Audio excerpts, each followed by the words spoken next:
Hi friends. இன்னைக்கு நம்ம பார்க்க போகிற டாபிக் பார்த்தீங்கன்னா கிளாசிக்கல் கண்டிஷனிங். ஸோ இதை பற்றி நம்ம டிஃபைன் பண்ணுறதுக்கு முன்னாடி எது சரி எது தவறு இதெல்லாம் யார் டிசைட் பண்ணுறா? உனக்கு சரின்னு படுறது எனக்கு தவறுன்னு படும், எனக்கு தவறுன்னு படுறது உனக்கு சரின்னு படும்.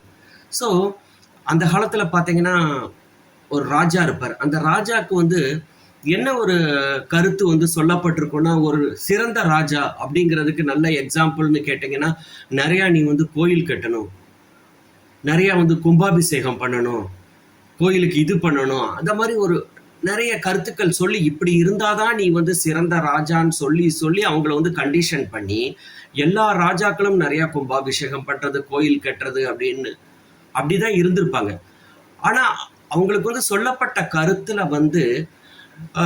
இன்ஸ்டெட் ஆஃப் நிறைய கோயில் கட்டணுங்கிறத விட ஏழைகள் இல்லாத ஒரு நாட்டை நீ உருவாக்கணும், அப்பதான் நீ சிறந்த ராஜான்னு சொல்லிட்டு அழுத்தமா அவங்க மனசுல நீங்க சொல்லி இருந்தீங்கன்னா இன்னைக்கு ரிச் புவர் அப்படிங்கிற ஒரு இதே இருந்திருக்காது. எல்லாமே மிடில் கிளாஸ் ஆஃப் பீப்புளா இருந்திருப்பாங்க. எல்லா ராஜாவும் they will concentrate on poor பீப்புளே இருக்கக்கூடாது, எல்லா மிடில் கிளாஸ் பீப்புளாகவே இருக்கணுங்கிறதுக்கு towards they might have worked. So அதை ஒர்க் பண்ண விடாம இப்படி இருந்தால் தான் சிறந்த ராஜான்னு சொல்லிட்டு அவங்க மனசுல நம்ம புகுத்தப்பட்டு உள்ள கருத்துக்கள்.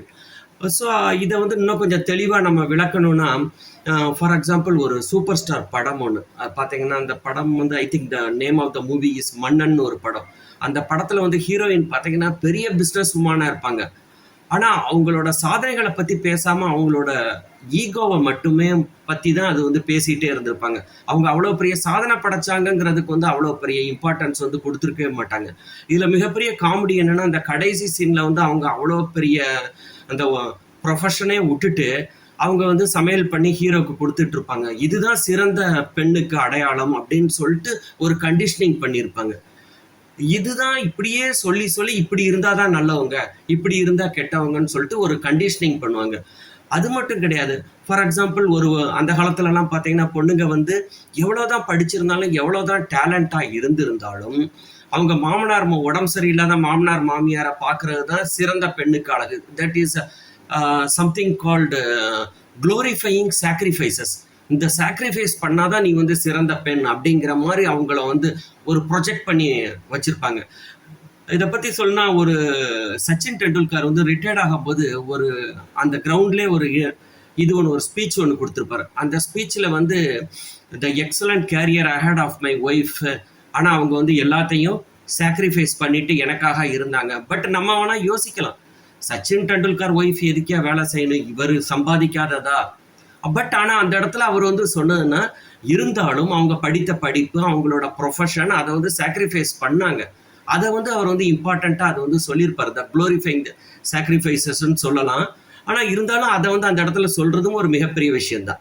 ஸோ இதில் இன்னும் நம்ம முக்கியமான ஒரு டாபிக் இல்லை, இன் அடிஷன் டு தட் நம்ம பேசணும்னா, தட் இஸ் கால்டு, இப்போ ஒரு டிசீஸ் கால்டு ஜென்ரேஷனல் ட்ராமா அப்படிம்பாங்க. இது ஒரு மிகப்பெரிய disease. It affects all the senior people, old பீப்புளெலாம் இப்போ ரொம்ப அஃபெக்ட் பண்ணியிருக்கு.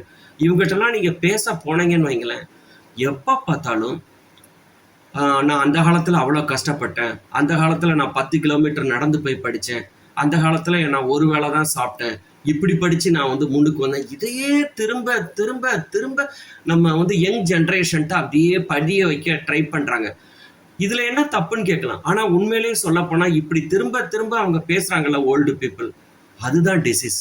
ஸோ இந்த டிசீஸ்க்கு தான் நம்ம முதல்ல ஏன் அதை சொல்கிறீங்க, நீங்கள் அப்படி இருந்தீங்கன்னா ஏன் இந்த ஜென்ரேஷனுக்கு ஏன் இப்படி ஒரு அட்வைஸ், இது ஒரு தேவையில்லாத ஒன்று அப்படிங்கிறது தான் இப்போ நடந்துட்டு இருக்கிறது. ஸோ இதை தான் பற்றி பேசணும். So the term called classical conditioning, very important topic to debate. Thank you. Thanks a lot.